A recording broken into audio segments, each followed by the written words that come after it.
Seja bem-vindo ao podcast MG Familiar. Um podcast sobre temas pertinentes que nos fazem refletir e frequentemente com implicações para a prática clínica. E damos as boas-vindas ao nosso anfitrião, professor Carlos Martins.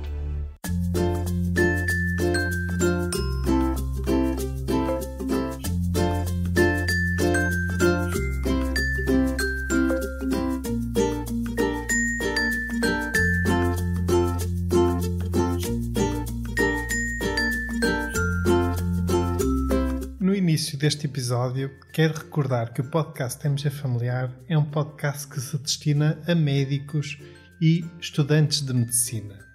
Se não é médico, não deve usar a informação partilhada neste podcast para decisões sobre a sua própria saúde, sem previamente conversar e se aconselhar com a sua médica ou médico. Caros colegas, há alguns dias atrás tivemos um webinar muito interessante.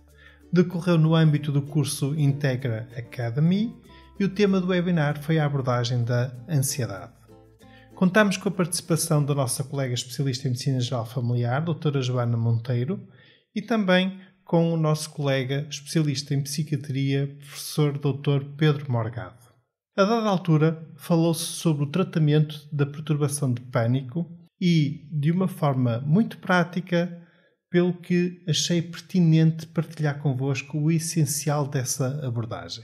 Em relação ao tratamento da perturbação de pânico, nós, quando estamos a tratar a perturbação de pânico, temos sempre como objetivo a remissão total dos nossos doentes e, portanto, aquilo que nós procuramos dentro da tranquilidade terapêutica é que o doente chegue a um momento em que não tem sintomas, em que nem experiencia ataques de pânico, nem experiencia os sintomas de evitamento ou de alteração comportamental associados ao ataque de pânico. Reforçando esta ideia inicial, o Dr. Pedro começou por abordar o papel das intervenções não farmacológicas, nomeadamente a psicoterapia. O objetivo do tratamento da perturbação de pânico, que o doente não tenha ataques de pânico, este é o primeiro.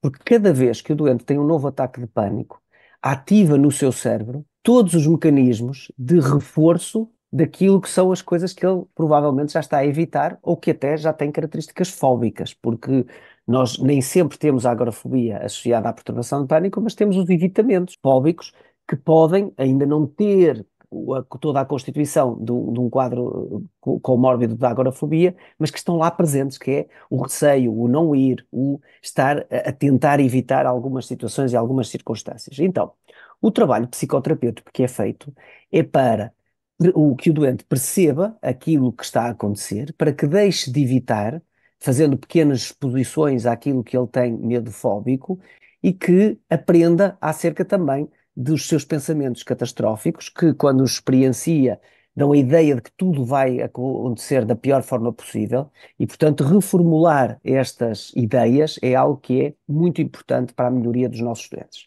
Depois desta introdução, o Dr. Pedro abordou então a componente da farmacoterapia. Mas do ponto de vista clínico, quando nós não estamos a fazer uma intervenção psicoterapêutica estruturada, o que é importante nós termos em linha de mente é: comecei um tratamento da perturbação de pânico, expliquei ao doente o que se passa e quero que ele, até às próximas consultas, tenha o menor número de ataques de pânico possíveis. E por isso, eu vou tratá-lo, mais uma vez, com os antidepressivos, SSRIs e NSRIs, tratamentos de longo prazo, associadamente com benzodiazepinas, tratamentos de curto prazo.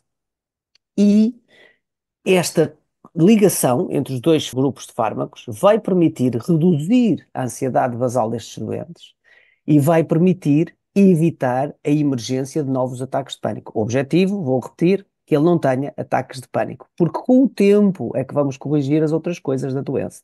E então aqui o Dr. Pedro partilhou uma breve e interessante revisão sobre o mecanismo de ação das benzodiazepinas, aquilo que caracteriza cada uma das diferentes benzodiazepinas e aquilo que devemos ter em consideração no momento da sua prescrição. Ao contrário do que acontece com os antidepressivos, onde nós temos muito claro que aos SSRIs, os SNRIs, os NASA, os multimodais, Nas benzodiazepinas não existe tão clara esta definição, embora esta definição não tenha uma apresentação na clínica, nós falamos genericamente das benzodiazepinas, mas do ponto de vista das características farmacológicas destes fármacos, nós temos essa divisão claramente feita. Portanto, nós não temos um grupo de benzodiazepinas, nós temos muitas diferentes benzodiazepinas dentro desta classe farmacológica. E essas diferenças assentam em várias características. Características que estão relacionadas com o tipo de receptores a que cada benzodiazepina se liga, porque os receptores GABA-A são diferentes entre si, têm subunidades diferentes e conforme as subunidades que têm, vão ter propriedades clínicas diferentes. Por exemplo, nós temos receptores que são os gama-2 e alfa-1, que são receptores que vão ter propriedades sedativas. Se nós tivermos uma benzodiazepina que se liga a estes receptores, vamos ter o nosso doente a ter sono.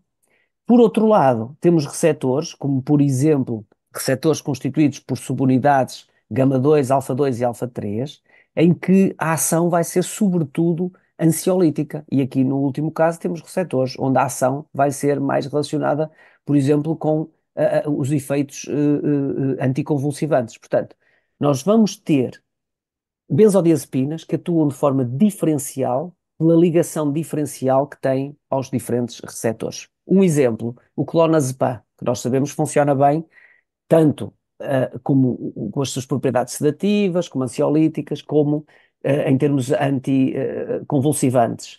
Liga-se a estes três diferentes receptores. Já o alprazolam, por exemplo, se liga aos receptores que estão mais associados a propriedades sedativas e a propriedades ansiolíticas e, portanto, nós vamos ter aqui uma ação nestes dois receptores. Depois temos outras benzodiazepinas, como o omexazolam, que são mais específicas da ligação aos receptores que reduzem a ansiedade dos nossos pacientes. Além destas características de ligação das moléculas, nós temos outras características nas benzodiazepinas que também são muito importantes conhecermos. Uma é a sua duração da ação. Nós apresentamos agora 3 tabelas, com ação curta, intermédia e mais prolongada. Na ação curta, nós temos benzodiazepinas cuja disponibilidade é muito rápida, mas também a sua ação acaba muito depressa. São benzodiazepinas que nós não devemos utilizar na nossa prática clínica em ambulatório, porque de facto elas trazem-nos mais problemas do que resolvem aquilo que são as dificuldades dos nossos doentes. Durante esta parte da apresentação foram partilhadas 3 tabelas. Na tabela referente às benzodiazepinas de ação curta, temos o midazolam e o triazolam. Depois temos benzodiazepinas de ação intermédia. E aqui temos que começar a olhar também outras características, que são as suas propriedades ansiolíticas e sedativas, que têm a ver, como tínhamos visto, à ligação a diferentes receptores, e depois aquilo que classicamente se chama potência, que diz respeito à força da ligação da benzodiazepina ao receptor benzodiazepínico, ou seja, quão ávidos ficam os receptores quando não têm a presença desta molécula. E, por exemplo, quando nós olhamos para aqui e vemos uma potência alta, nós estamos a ver benzodiazepinas que estão mais associadas ao risco e à dificuldade de descontinuação. Porquê? Porque os receptores ligam-se muito avidamente a estas benzodiazepinas, ou de outra maneira, as benzodiazepinas ligam-se muito avidamente aos receptores e, na sua ausência, os receptores ficam em necessidade.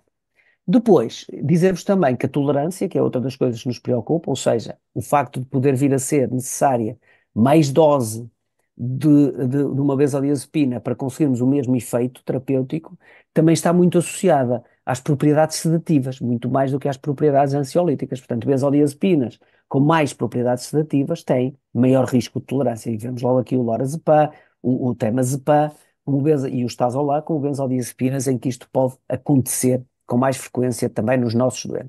Na tabela referente às benzodiazepinas de ação intermédia, aí temos o alprazolam, o bromazepam, o istazolam, o lorazepam, o oxazepam e o temazepam. Quando nós olhamos para as benzodiazepinas de ação longa, estamos a usar para aquelas que devem ter a nossa preferência. Porquê? São mais fáceis de descontinuar. Todas as guidelines de descontinuação de benzodiazepinas prevêem que quando não conseguimos descontinuar as de ação curta ou intermédia, devemos passar para as de ação longa, porque são mais fáceis de descontinuar, tal como a paroxetina é muito difícil de descontinuar porque é da ação curta, também as benzodiazepinas da ação curta e intermédia são mais difíceis de descontinuar do que as da ação longa. E depois, dentro das da ação longa, o que é que nós queremos? Queremos um efeito ansiolítico que dure a maior parte do dia, para evitarmos o recurso a SOS, para evitarmos que apareçam sintomas ansiosos neste percurso que sejam difíceis de gerir pelos nossos doentes. E, portanto, devemos olhar sobretudo para aquelas que têm propriedades ansiolíticas e para aquelas que não têm propriedades sedativas. E assim vamos encontrando as benzodiazepinas que acabam por ter o melhor perfil para cada um dos nossos doentes. Neste caso, nós tínhamos uma doente jovem, ativa, nós queremos baixar-lhe a ansiedade durante todo o dia e, portanto, pensámos no Mexazolam, tínhamos aqui também, por exemplo, o Sectazolam, que são benzodiazepinas que permitem este controlo da ansiedade ao longo de todo o dia, não vão sedar o doente, portanto ele vai continuar ativo, vai continuar a estudar, vai continuar a trabalhar, a conduzir, sem ter aqui um impacto do efeito das benzodiazepinas.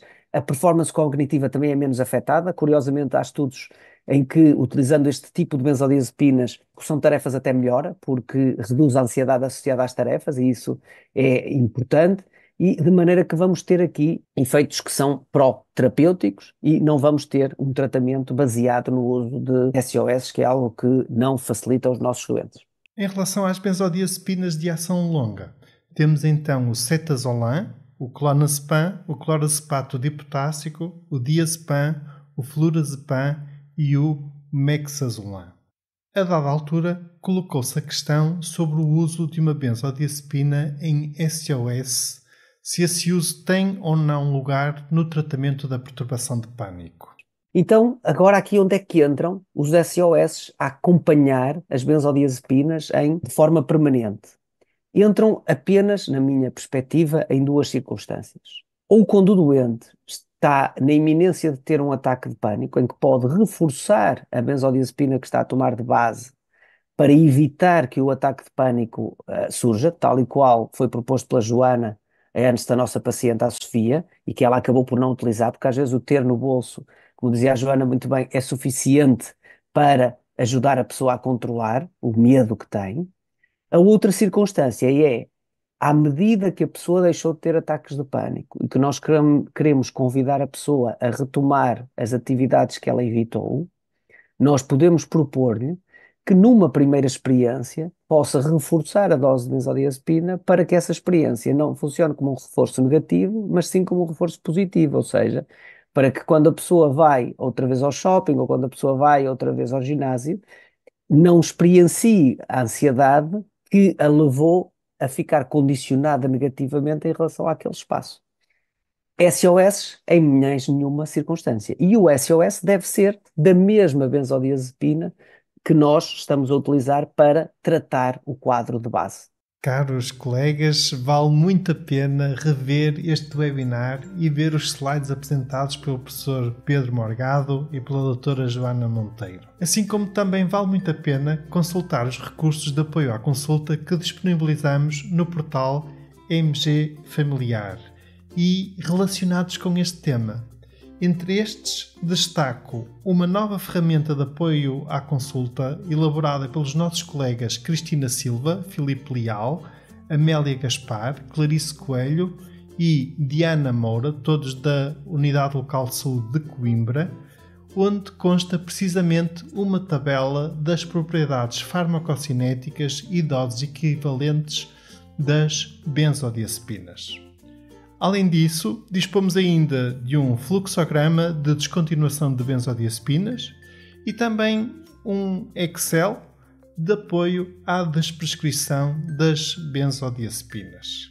Fiquem, portanto, atentos aos links que vamos partilhar com este episódio e muito obrigado por nos ouvirem. Fiquem bem, continuem bem. Até ao próximo episódio.